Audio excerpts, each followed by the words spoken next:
that we need to consider here. It's fine for us to say that one half of the Irish people who want Trump to come welcome him and the other half don't. But who's going to spend the money on protecting him, on rolling out the security? The Irish taxpayers' money that will be spent, who's going to be given that choice? We won't be given that choice. So I think it's very legitimate to protest against him.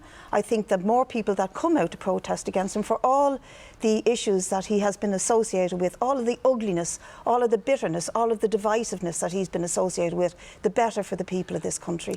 So therefore, logically, you should welcome him coming, because it gives you a chance to protest against him and to get your message across to the people of America. What I would love to see happen is that the protest would be so big, potentially, that he'd turn around and back off and not come at all and say, well, I can, just like you said, I can do without this bad publicity.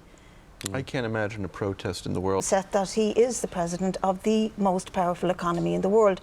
So you're not comparing like with like when you compare him to Castro, who ran a tiny economy in Cuba. You're not comparing like with like when you compare him to the president of Vietnam.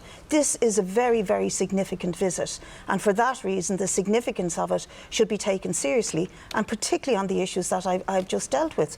The racism, the attitude to climate change. Brid, you're going to continue to collect your salary as a TD whether he comes or not, but there are thousands of Irish people in the United States who are in my country illegally, and you ought to be a little considerate for them and their interests.